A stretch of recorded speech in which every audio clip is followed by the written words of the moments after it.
देखिए, आज से आप लोगों का नया चैप्टर जो है डिप्रिसिएशन शुरू हो रहा है, यानी ह्रास। ह्रास आप पहले से जानते हैं, 11वीं में भी आपका चैप्टर ह्रास था, उस समय में भी आप पढ़े थे ह्रास। ह्रास होता क्या है? तो जो भी अस्थाई संपत्ति है, यानी जो भी आपके व्यवसाय में जो आपका फिक्स एसेट्स है, उस फिक्स एसेट्स को लगातार यूज करने के कारण, लगातार प्रयोग करने के कारण, मतलब या टूट फूट जाए या किसी दुर्घटनावश या समय परिवर्तन होने के कारण, किसी भी कारण से अगर उसके मूल्य में कमी होती है, वो कमी ह्रास कहलाता है। यानी जब भी कोई फिक्स एसेट्स को हम लगातार यूज करते हैं तो प्रतिदिन यूज होने के कारण उसमें घिसावट होते रहता है। कभी कभी उसमें कोई सामान टूट जाता है, फूट जाता है, तो इस सब के कारण से अगर उसके मूल्य में कमी होती है तो ये कमी क्या कहलाता है? ह्रास कहलाता है। ठीक है। तो अस्थाई संपत्ति में एक जमीन जो है, भूमि, ये भूमि एक ऐसा अपवाद है, इसमें आप कितनों मिट्टी कोड़ कर निकाल लीजिए खोद के, उसके मूल्य में कमी नहीं होता है। तो ह्रास लगता है वैसे संपत्ति पर जिस अस्थाई संपत्ति का निर्माण कृत्रिम रूप से हुआ है, यानी मनुष्य के हाथों से निर्माण हुआ है। भूमि क्या है? वो प्राकृतिक संपत्ति है, तो उसमें क्या करते हैं? ह्रास नहीं होता है। आया बात समझ में? और मानव निर्मित जो भी संपत्ति है, चाहे वो मशीन हो, मोटर कार हो, बिल्डिंग हो, है कि नहीं, तो उस सब के मूल्य में क्या होता है? धीरे धीरे कमी होता है, टूट फूट होता है, जिसके कारण उसके मूल्य में कमी होती है। ठीक है। तो ह्रास से संबंधित 2-3 शब्द है, जैसे प्रत्युत्सर्जन होता है, रिक्तीकरण होता है कि नहीं है, और एक उच्चावचन होता है जो अस्थाई संपत्ति के मूल्य में कमी करता है। जैसे आप देखिए, पेटेंट होता है, कॉपीराइट होता है, ये सब होता है ना, तो ये सब भी फिक्स एसेट्स है। लेकिन इस सब के क्या होता है? प्रत्युत्सर्जन होता है, अमोर्टाइजेशन होता है। इसके मूल्य में जो कमी होता है ना, अगर हम 10 साल के लिए कोई पेटेंट का एग्रीमेंट करवाए हैं, तो 10 साल के लिए एग्रीमेंट करवाया है, उसका हमको 1 लाख रुपया मूल्य देना पड़ा। तो अब 10 साल में 1 लाख उसका मूल्य है, तो 10 साल के बाद तो वो पेटेंट का वैल्यू खत्म हो जाएगा, जो हमारा पेटेंट का एग्रीमेंट है वो खत्म हो जाएगा। तो 1 साल में उसका वैल्यू क्या हो जाएगा? 10,000 गिरेगा ना, 10,000 उसका वैल्यू घटेगा ना, तो वो प्रत्युत्सर्जन होता है, समझे? तो वो उसको डिप्रिसिएशन नहीं कहा जाएगा। वैसे ही एक शब्द होता है रिक्तीकरण, जो अस्थाई संपत्ति के मूल्य में कमी करता है। जैसे कोयला का खान, तेल का कुआं, ये सब जो है फिक्स एसेट्स, तो अगर हम किसी कोयला के खान से अगर हम हर एक साल कोयला निकालते जाते हैं, तो उसमें कोयला की मात्रा धीरे धीरे क्या होती जाती है? कमी होती जाती है। तो उसको रिक्तीकरण कहा जाएगा, न कि ह्रास कहा जाएगा। समझ में आया बात? ह्रास होता है वैसे फिक्स एसेट्स जो लगातार यूज करने के कारण, टूट फूट जाने के कारण, घिसावट लगने के कारण अगर उसके मूल्य में कमी होता है तो उसको ह्रास कहते हैं। जैसे हमने 4 व्हीलर लिया, कार लिया है, मोटर ट्रक लिया है, बहुत बड़ा बड़ा जैसे प्लांट होता है, मशीन होता है, उस सब को जब हम लगातार यूज करते हैं तो उसके मूल्य में जो कमी होता है वो ह्रास कहलाता है। समझ में आ रहा? तो अब ह्रास लगाने की आपको बहुत सारा विधि है, बहुत सारा विधि है, लेकिन मूल रूप से आपको 2-3 विधि ही आपको पढ़ना है। एक अस्थाई किस्त विधि या स्ट्रेट लाइन मेथड उसी को कहते हैं, और एक होता है क्रमागत ह्रास विधि। क्या होता है? क्रमागत ह्रास विधि। तो अब इस बात को थोड़ा आप समझ लीजिए कि स्ट्रेट लाइन मेथड से ह्रास जब लगता है, जिसको अस्थाई किस्त विधि भी कहा जाता है, अस्थाई किस्त विधि या सरल रेखा विधि, सरल रेखा विधि, ठीक है। ये इसका अंग्रेजी में नाम हुआ, इसका हुआ fixed installment method, installment method, ठीक है, ये इस टाइप से होता है। या इसी को मेन कॉस्ट विधि भी कहा जाता है, इसी विधि का नाम मेन कॉस्ट विधि, मेन कॉस्ट मेथड, ठीक है, या मूल लागत विधि, इसी का नाम है मूल लागत विधि। तो इसमें क्या होता है अस्थाई किस्त विधि में कि हर एक साल ह्रास की राशि बराबर होती है। यानी आपने मान के चलिए कि 1 जनवरी 2023 को आपने 1 लाख में कोई मशीन खरीदी, 1 लाख में कोई मशीन खरीदी, और ये मशीन जब तक चले, 5 साल 10 साल 20 साल जब तक चले मान लीजिए, तो आपका जो हरास का रेट है, मान लीजिए आपने 5% हरास लगाना है हर साल, तो 1 लाख का 5% कितना होगा? 1 लाख का 5% कितना होगा? 5000 होगा। तो ये जो 5000 हुआ, हर एक साल 5000 ही हरास लगेगा, हर एक साल। जैसे पहला साल 1 लाख, 1 लाख में 5000 हरास लग गया, बचा 90000, 95000। फिर दूसरे साल 95000 में 5000 हरास लगेगा, बचेगा 90000। फिर तीसरे साल फिर 5000 हरास लगेगा, फिर बचेगा 85000। बस इसी टाइप से वो क्या होता है, हर एक साल समान ही हरास लगता है। अगर मान लीजिए 10% हरास लगेगा, तो 10% लगेगा तो कितना हो जाएगा? 10000। तो हर एक साल हरास की राशि 10000 ही होगा। पहले साल 1 लाख दाम है, 10000 हरास लगेगा, बचेगा 90000। फिर 10000 हरास लगेगा, बचेगा 80000। फिर 10000 हरास लगेगा, फिर बचेगा 70000। मतलब इस टाइप से वो चलता रहेगा।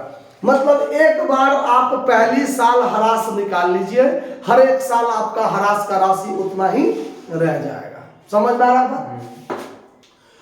तो ये है आपको मूल लागत विधि या स्ट्रेट लाइन मेथड, ठीक है। तो जब आपको स्ट्रेट लाइन मेथड से हरास निकालने के लिए कहेगा, तो इसमें 2 कंडीशन रह सकता है। जब हरास की दर दी गई हो, और जब हरास की दर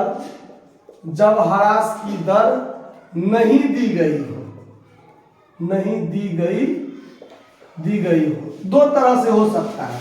जब आपका रेट दिया गया हो हरास निकालने का 10-15%, 20% जो कुछ भी, वो और एक नहीं दी गई हो, तो जब इसमें दिया रहेगा तो आपका वैल्यू ऑफ एसेट्स दिया रहेगा, वैल्यू ऑफ एसेट्स, या इसी को कॉस्ट ऑफ एसेट्स, ये आपको दिया गया रहेगा।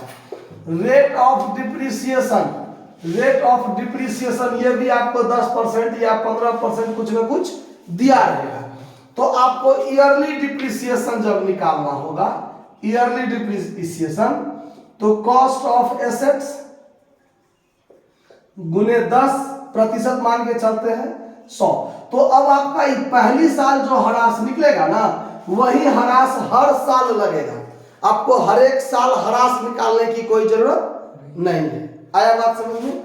जैसे मान लेते हैं कि कॉस्ट है 1 लाख और रेट ऑफ डिप्रिसिएशन 10%, तो ईयरली डिप्रिसिएशन जो होगा आपका, ईयरली डिप्रिसिएशन वो 1 लाख का 10% निकाल दीजिए, 10,000 हुआ ना। अब हर एक साल हरास 10,000 लगेगा, ये बात दिमाग में नोट करके चलिए, हर एक साल 10,000 हरास लगेगा, ठीक है। और जब आपको हरास की दर नहीं दी गई हो, तब आपको क्या सब दिया रहेगा वो समझ लीजिए। आपको दिया रहेगा कॉस्ट ऑफ एसेट्स, और साथ में यदि इंस्टॉलेशन एक्सपेंस है, या मान लीजिए आपको वेजेज या कैरीज ऑन एसेट्स, मतलब वस्तु आप कहीं खरीदे, दरभंगा, पटना, मधुबनी, कहीं भी दिल्ली, अब वहां से मान लीजिए लाए हैं मशीन को भाड़ा डालकर या मजदूरी लगा के, तो फिर वो कॉस्ट में ही, उसी कॉस्ट ऑफ एसेट्स में ही उसको क्या कर लिया जाएगा, जोड़ लिया जाएगा। यानी कोई भी अस्थाई संपत्ति को जब आप खरीदते हैं और उसको खरीद करके अपने यहाँ तक लाने में या उसको स्थापित करने में अगर कोई भी खर्च करते हैं, तो वो खर्चा संपत्ति के मूल्य में ही क्या होता है, जोड़ दिया जाता है। तो ये टोटल आपका कॉस्ट ऑफ एसेट्स हो गया, यानी ये टोटल आपका कॉस्ट ऑफ एसेट्स ये पूरा हो गया। यानी यहाँ परचेज प्राइस भी आप लिख सकते हैं, purchase price of assets plus installation expense plus wages या कैरी ऑन एसेट्स, सबको जोड़ लीजिए तो आपका हो गया कॉस्ट ऑफ एसेट्स, ठीक है। दूसरी बात इसमें आपको दिया रहेगा स्क्रैप वैल्यू, और तीसरी बात रहेगा एस्टिमेटेड लाइफ, मतलब अनुमानित जीवन काल। मतलब कि हमने एक संपत्ति 1 लाख में खरीदा और 50,000 उस पर सारा खर्च हुआ, मान के चलते हैं, तो संपत्ति का टोटल दाम कितना हो गया? 1.5 लाख हो गया, मान के चले हैं। उसका जीवन काल, अनुमानित जीवन काल जो है उसका, वो उसका अनुमानित जीवन काल मान लीजिए 10 वर्ष है। कितने साल है? 10 वर्ष है। और 10 वर्ष के बाद जब वो कचरा हो जाता है, बेकार हो जाता है, रद्दी हो जाता है, और उसको जब हम रद्दी भाव से बेच देते हैं, तो मान लीजिए कि हमको 20,000 रुपया क्या होगा? प्राप्त हो जाएगा, प्राप्त हो जाएगा। तो उस पर सालाना ह्रास कितना लगेगा? आया बात समझ में? तो बात पर ध्यान दीजिए। तब ईयरली डिप्रिसिएशन क्या होगा? Yearly depreciation cost of assets minus scrap value बटा एस्टिमेटेड लाइफ।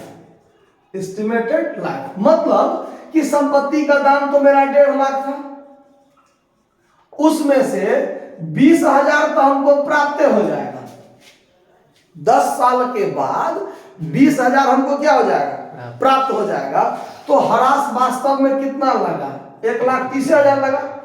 और 10 साल में 1,30,000 ह्रास लगा, तो 1 साल में कितना ह्रास लगेगा? 13,000। समझ में आ रहा है बात? दिक्कत नहीं ना करो। अब समझिए कि मतलब हमको 1.5 लाख 1 लाख में खरीदे, 50,000 उसको स्थापित पर खर्चा हुआ, तो टोटल दाम हो गया 1.5 लाख। अब जब हम 10 साल तक संपत्ति को यूज किए, तो 10 साल के बाद वो संपत्ति बेकार हो गया और 20,000 में बिक गया, तो 20,000 तो हमको प्राप्त हो ही गया। तो हमारा लॉस कितना लगा? डिप्रिसिएशन कितना लगा? 1,30,000। तो 1,30,000 कितने साल में ह्रास लगा? 10 साल में। तो 1 साल में कितना लगेगा? 13,000। तो हर एक साल 13,000 ह्रास लगते जाएगा, तो 10 साल में 1,30,000 लग जाएगा, और 10 साल के बाद 20,000 हमको प्राप्त हो जाएगा। तो ईयरली डिप्रिसिएशन कितना हुआ? 13,000 पर ईयर हुआ कि नहीं हुआ? तो ये था आपको अस्थायी किस्त विधि के अनुसार ह्रास निकालने के 2 तरीके। ठीक है। और एक तरीका आपको क्या पढ़ना है इसमें, वो समझ लीजिए। एक तरीका पढ़ना है आपको रिटेन डाउन वैल्यू मेथड, जिसको क्रमागत ह्रास विधि कहते हैं। क्रमागत ह्रास विधि कहते हैं। इसमें क्या होता है कि हर एक साल आपका संपत्ति का दाम घटते जाएगा, और फिर जो घटा हुआ दाम है उस पर आपको ह्रास लगते जाएगा। मतलब कि जैसे मान लीजिए आपने कोई संपत्ति 1 लाख में खरीदा, पहली साल आपको 10% ह्रास लगा, तो पहली साल 10,000 ह्रास लगा, तो 10,000 ह्रास लगे। अब संपत्ति का दाम कितना बचा? 1 लाख में से 10,000 आप घटा लीजिए, तो संपत्ति का दाम कितना बचा? तो जब ये हुआ फर्स्ट ईयर में, तो सेकेंड ईयर में जब हम जाएंगे, तो सेकेंड ईयर में कितना पर ह्रास लगेगा? 90,000 पर ह्रास लगेगा। ठीक है। 90,000 का 10% ह्रास लगाएंगे, तो दूसरे साल कितना ह्रास लगा? 9,000। तो उसका दाम कितना बच गया? 90,000 में से 9,000 घट गया, तो उसका दाम कितना बच गया? 81,000। अब तीसरे साल 81,000 का 10% ह्रास लगेगा, तो कितना ह्रास लगेगा? 8100। फिर 8100 घटाएंगे, फिर जो बचेगा उस पर ह्रास लगाएंगे। बस ऐसे ही हर साल आपका संपत्ति का दाम भी घटते जाएगा और ह्रास का मूल्य भी घटते जाएगा। समझ में आया बात? कोई दिक्कत समझने में? तो ये 2 विधि आपको शुरुआत में देखना है। 2-3 सवाल आपको अस्थायी किस्त विधि से है, फिर आगे क्रमागत ह्रास विधि से है, फिर उसके बाद प्रोविजन फॉर डिप्रिसिएशन मेथड और सब है, जो आपको डिप्रिसिएशन का प्रोविजन करने की आवश्यकता होगा तो कैसे बनेगा, है कि नहीं, एन्युटी मेथड, आगे जो होगा जैसे होगा देखते चलेंगे। ठीक है। शुरुआत में सवाल शुरू करने के लिए इतना आपको पर्याप्त है। ठीक है। तो इसको आप लोग नोट कर लीजिए, समझ लीजिए, फिर हम आप 1 नंबर बताते हैं। देखिए अब 1 नंबर प्रश्न। 1 नंबर प्रश्न में क्या कहता है कि एक संपत्ति 1,10,000 में क्रय की गई, सरल रेखा विधि के अनुसार ह्रास का प्रावधान करना है। संपत्ति का उपयोगी जीवन काल 10 वर्ष है और उसका अवशिष्ट मूल्य जो है वो 10,000 रुपया है। वार्षिक ह्रास की रकम की गणना कीजिए और 3 वर्षों के लिए संपत्ति खाता बनाइए। कहता है ना, मतलब अस्थायी किस्त विधि से ह्रास निकालना है और ह्रास निकालने का दर नहीं दिया गया है।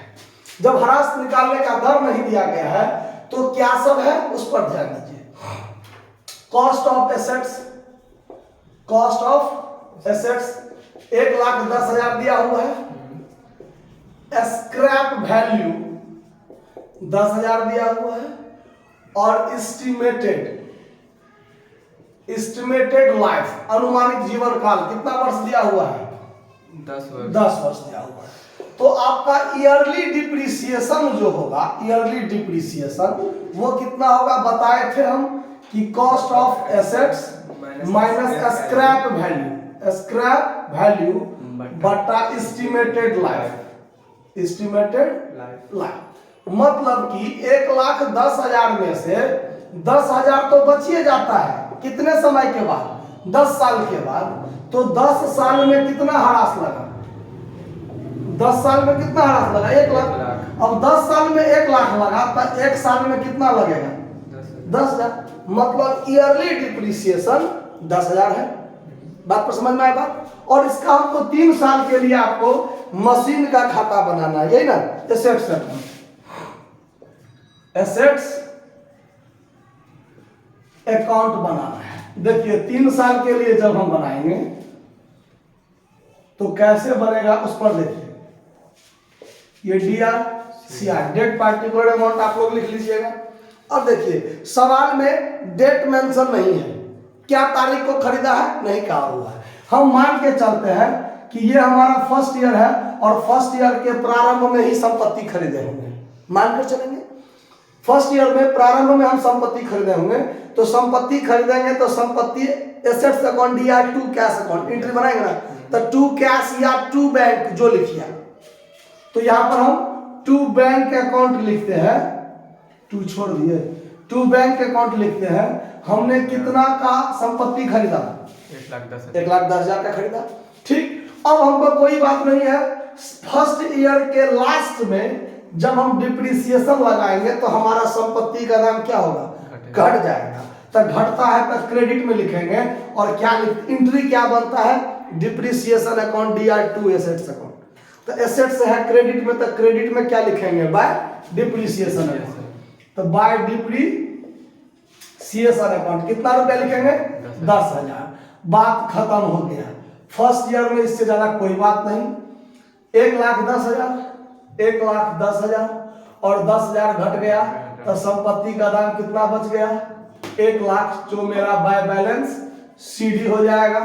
फिर जब हम सेकेंड ईयर में जाएंगे तो सेकेंड ईयर के शुरुआत में टू बैलेंस BD 1,00,000 रुपया हो जाएगा। होगा कि नहीं होगा? फिर क्या करेंगे? तो साल के अंत में फिर ह्रास लगाएंगे। कितना ह्रास लगाएंगे? 10,000, चूंकि हर साल 10,000 ही ह्रास लगेगा। तो सेकेंड ईयर में फिर क्या लगाएंगे? By depreciation account. कितना? 10,000। फिर कोई बात नहीं, टोटल 1,00,000 और 1,00,000 में से ये घट जाएगा तो बचेगा 90,000। सेकेंड ईयर में ही क्या बच जाएगा? By balance CD। फिर थर्ड ईयर में चलेंगे तो फिर हो जाएगा टू बैलेंस BD 90,000। और फिर थर्ड ईयर में कोई बात नहीं, साल के अंत में क्या लगाएंगे? ह्रास लगाएंगे। तो बाय डिप्रिसिएशन अकाउंट 10,000। फिर अंत में क्या करेंगे? टू बैलेंस CD निकाल देंगे तो कितना बच जाएगा? 80,000 बाय बैलेंस CD। इसमें ज्यादा कोई बात था ही नहीं। कभी कभी हो सकता है कि बीच बीच में भी हमने एक संपत्ति खरीदा, फिर कभी बेचा, फिर खरीद लिया, फिर बेच लिया, ऐसा बहुत सारा लफड़ा आपको आगे मिलेगा। संपत्ति का इंश्योरेंस कराए थे, एक्सीडेंट दुर्घटना हो गया, इससे इतना प्राप्त हुआ, बहुत सारा बात है। बस आपको शुरुआत से समझ लेना है, फिर आगे देख लेते हैं क्या क्या कैसे बनता है। नोट कर लीजिए। धन्यवाद।